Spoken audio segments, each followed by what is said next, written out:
मुस्कान साकित रह गई। रात जैसे उसके गिर्द सिमट आई हो। उसने दोबारा कान लगाकर सुना। आवाज तालाब से आगे उस तंग रास्ते की तरफ से आ रही थी जो आधा बर्फ में डूबा हुआ था।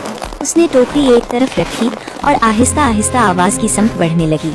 उसके कदम सुस्त थे और दिल जोर जोर से धड़क रहा था। जो उसने देखा उससे दुनिया जैसे उलट गई।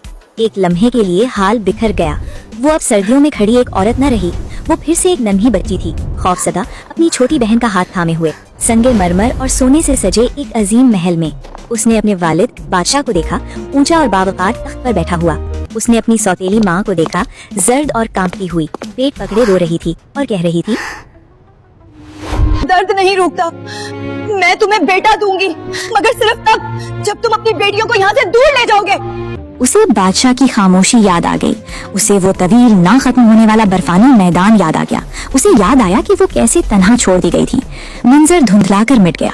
अब उसके सामने एक बूढ़ा आदमी खड़ा था, झुका हुआ, कांपता हुआ, फटे पुराने कपड़ों में लिपटा हुआ। उसके बाल बिल्कुल सफेद हो चुके थे और उसका चेहरा बरसों की निदामत और भूख से खोखला हो चुका था। जब उसने नजरें उठाईं तो पहचान जाग उठी और आंखें आंसुओं से भर गईं। इसने कांपती हुई आवाज में कहा। वो बर्फ पर घुटनों के बल गिर पड़ा। उसके हाथों की तरफ हाथ बढ़ाते हुए उसकी आवाज टूट गई जब वो माफी मांगने लगा। मैं कमजोर था, मैं अंधा हो चुका था। जिस दिन मैंने तुम्हें खोया उसी दिन मैंने सब कुछ खो दिया। मेरे उसी बेटे ने मुझे निकाल दिया। मेरे पास कुछ नहीं रहा। मुस्कान के हाथ कांपने लगे जब उसने अपने बाप का हाथ थामा। आंसू उसके चेहरे से बहने लगे, उसकी पलकों पर जम गए। एक तवील लम्हे तक वो कुछ न बोल सकी। उसके अंदर की बच्ची रो रही थी, मगर वो औरत जो वो बन चुकी थी मजबूती से खड़ी रही। आओ, उसने आखिरकार कहा। उसकी आवाज नर्म थी मगर टूटी नहीं थी। वो अपने बाप को बर्फ से उठाकर घर ले गई। गर्म झोंपड़ी के अंदर आग की रोशनी ने उसके चेहरे से साए भगा दिए। माजी खामोशी से उनके दरमियान बैठा था, भारी और दर्दनाक, मगर पहली बार वो अंधेरे में अकेला नहीं था। पुराना बादशाह, जो अब बादशाह नहीं रहा, सिर्फ एक बाप था, अपनी बेटियों के साथ रहने लगा।